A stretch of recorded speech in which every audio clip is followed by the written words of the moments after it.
నమస్తే శివన్న. ఎమ్మెల్యే గారు నీకోసం పంపించారు. తీసుకోన్నా.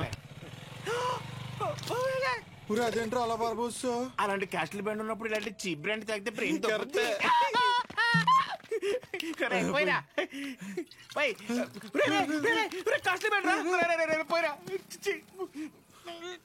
మొత్తం బాబోసాడు.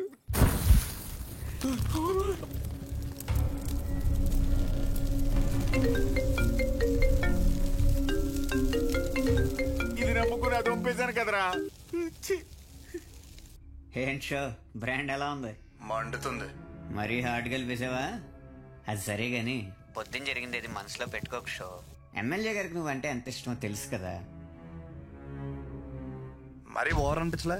ఆ బొమ్మ తగలెట్టేసి పైగా ముద్దు బ్యాచ్ చాలా ఓవర్ యాక్షన్ చేశారు. నాకైతే అసలు నచ్చలేదు. సరే ఆయన రీజన్స్ ఆయని, ఆ పేరు గురించి ఆయన బాధ ఏదో ఆయన చెప్పాడు అంతేగా. బాగా చెప్పుకున్నట్లేదు, ఏదో పెద్ద వార్నింగ్ ఇచ్చినట్టుంది.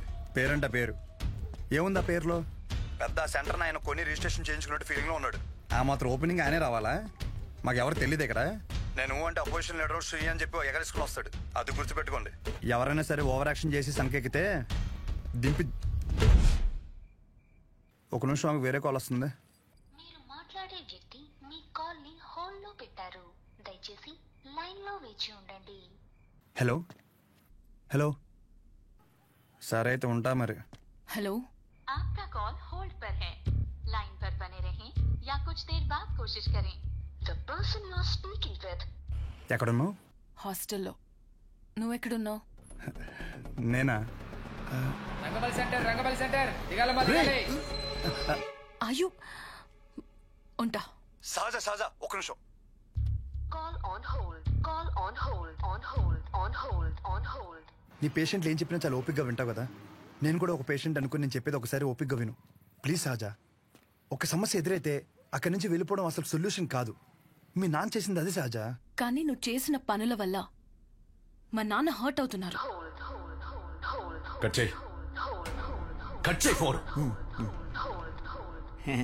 ఎవడైనా మనం ఫోన్ చేస్తే అవతలని హోల్డ్లో పెట్టి వణికిపోతా మన కాలెత్తేవాడు. ఈడేంటో మనల్ని హోల్డ్లో పెట్టాడు. అయినా ఇందులో వాడి తప్పేం లేదు. నేనే తమ్ముడికి ఇంకొంచెం అర్థం అయ్యేలా చెప్పాల్సింది. సరే, ఈసారి నేను ఆయన హట్ అవ్వకుండా ఏదోటి ట్రై చేస్తా. నన్ను నమ్ము ప్లీజ్. అర్థం చేసుకో. ఒకవేళ కుదరలేదనుకో, ఈ ఊరి నుండి పర్మనెంట్గా నీ దగ్గరికి వచ్చేస్తాను. ప్రామిస్. సరే ఉంటా. ఒకసారి నవ్వచ్చు కదా. ఉంటా.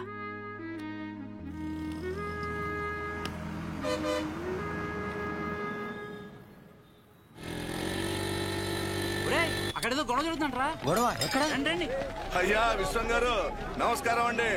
మిమ్మల్ని నమ్ముకుని ఊరు జనం అంతా విశ్వం గారి మెడికల్ షాప్ అంటే బోళ్ళు నమ్మకంతో వచ్చేవాళ్ళు. అలాంటిది బుడ్డ దానికి టైం అయిపోయిన మందులు ఇస్తారా? ఇన్ని సంవత్సరాల నుంచి వ్యాపారం చేస్తున్నారు, ఇన్ని సంవత్సరాలు ఈ మందులే ఇస్తున్నారా? పొద్దునే ఈ షాప్ లో తలపడి బిల్లు కొనుక్కున్నాను రా. పర్లేదంటావా? ఏమండోయ్, ఓ బుడ్డ దానికి ఏమైనా జరగాలి, మీరు ఉండరు, మీ షాపు ఉండదు. డబ్బే సంపాదించాలంటే చాలా మార్గాలున్నాయండి. ఇలా సంపాదించనక్కర్లేదు. చూస్తున్నారు కదండి. అరే ఎంత అన్యాయం అండి. ఈ పనికి మాల మందులిచ్చి ఊళ్ళో వాళ్ళ ప్రాణాలతో ఆడుకుంటారా? జనాల ప్రాణాలంటే అంత లెక్క లేకుండా పోయిందా మీకు?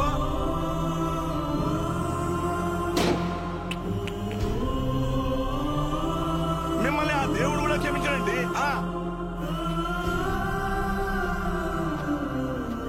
అస్సలు మీలాంటి వాడిని ఊరికే వదిలిపెట్టకుండా.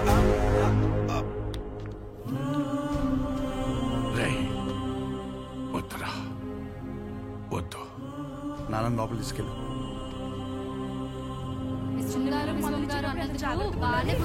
ఇప్పుడు ఏం షాప్కి వెళ్ళాను రా బాబు. జాగ్రత్తగా ఉండాలి.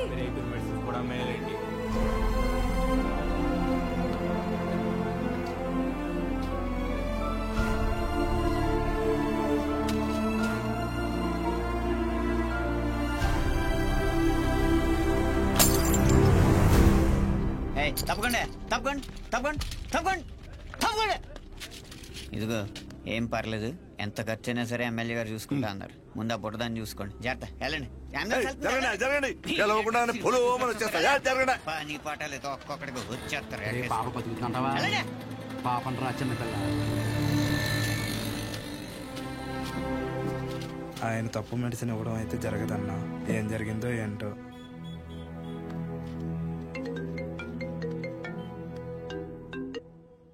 ఏంటి తమ్ముడు, షాప్ లేదో రచ్చయిందంట? రోడ్డు మీద అలా కూర్చొని టాబ్లెట్స్ ఏరుకుంటుంటే నచ్చట్లేదు తమ్ముడు. నువ్వు అన్నావంట కదా, పేర్లో ఏముందని, దాని గురించి పడి చచ్చిపోతున్నాడని. 20 సంవత్సరాల నుంచి మీది మంచి పేరున్న మెడికల్ షాప్ కదా, మళ్ళీ తిరిగి అదే పేరు తెచ్చుకో, అప్పుడు అర్థం అవుద్ది నీకు. ఒక్కసారి పేరు పోతే తిరిగి రావడం ఎంత కష్టమో అని. మీ నాన్న ఖాళీగా ఉండి ఏం చేస్తానులే, నా దగ్గరికి పంపించేయి, ఏదో పని చెప్తాడు. సరేనా, ఉంటా.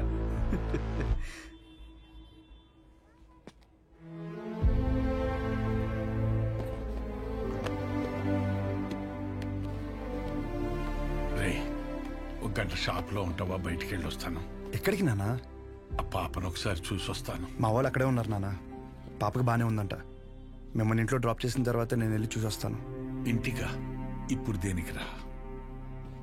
మీరు పదండి నాన్న, కావాలంటే మళ్ళీ వద్దాం.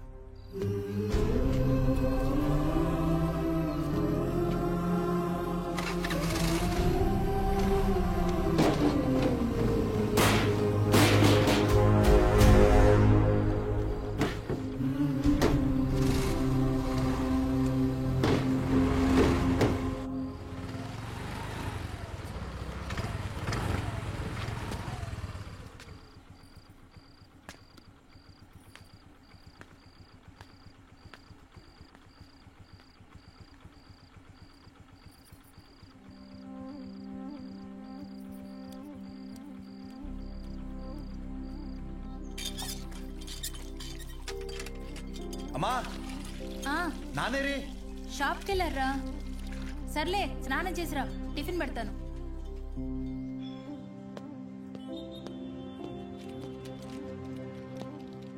నానా బాక్స్.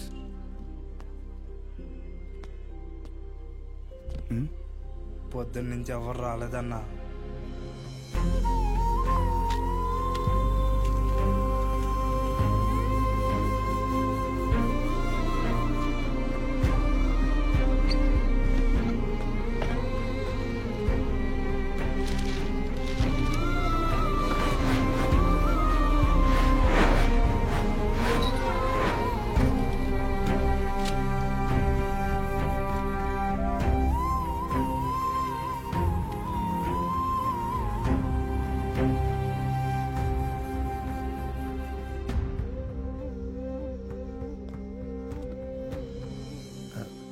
తినచ్చు కదా.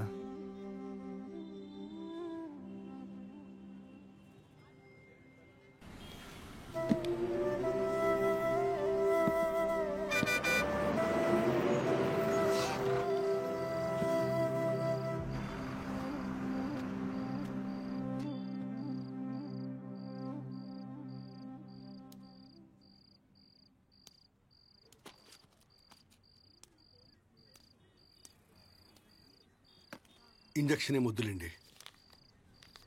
మీకు ఇవ్వాల్సిన 50 రూపాయలు ఇద్దామని వచ్చాను.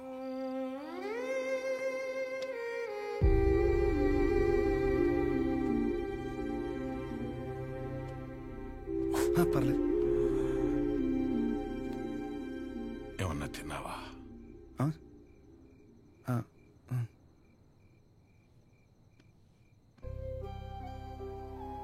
నువ్వు పుట్టిన 5 ఏళ్లకి షాప్ పెట్టానురా. అప్పటి నుంచి ఇప్పటి వరకు ఆర్థికంగా ఆదుకుంటూనే వచ్చింది. ఊరందరికీ చుట్టాన్ని చేసింది. రోజు పొద్దున్నే వెళ్ళి షాప్ ఓపెన్ చేసి కౌంటర్లో కూర్చోకపోతే ప్రాణం నిలకడగా ఉండేది కాదు. దాన్ని ఎప్పుడూ వ్యాపారంగా చూడలేదు, ఒక బాధ్యతగానే చూశాను. కానీ ఈరోజు అలా ఖాళీగా కూర్చోటం నా వల్ల కాలేదురా. పస్తులతోనైనా కూర్చోగలం కానీ పని లేకుండా కూర్చోలేం. అలా మందులిస్తూ చెయ్యాడకపోయేసరికి నాకుండే ఆళ్ళేనంత పని అయిందిరా. వదిలేను నాన్న, కొన్ని రోజులకి అన్ని నార్మల్ అయిపోతాయి.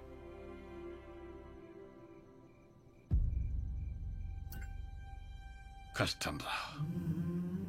ఒకసారి నిందపడిన తర్వాత దాన్ని ఎంత చెరిపి నువ్వేం చేసినా అది అతుకులాగే ఉంటుంది. దానికి తోడు మన మనుషులు ఎలాంటి వాళ్ళంటే నువ్వు 20 కాదు 30 సంవత్సరాలు మంచి చెయ్యి. నువ్వు చేసిన ఈ 30 సంవత్సరాల మంచి కన్నా చివర ఎప్పుడో ఒకప్పుడు ఒక చిన్న నింద పడుతుంది చూడు, దాన్నే పట్టుకుని వేలాడతాం. ముందు జరిగిన మంచినంతా మర్చిపోతాం. చివరగా వచ్చిన నిందని చుట్టూ 10 మందికి చేరుస్తాం. ఇంతేరా మనం, ఇంతకు మించి ఎదగం.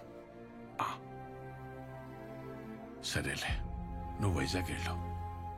ప్రస్తుతం ఉన్న పరిస్థితిలో నువ్వు బయట సీట్లు అవ్వడమే మంచిదనిపిస్తోంది. 1-2 రోజుల్లో డబ్బులు చూసి అకౌంట్లో వేస్తాను. నానా, నా మాట విను, వీలు చూసుకుని బయలుదేరు.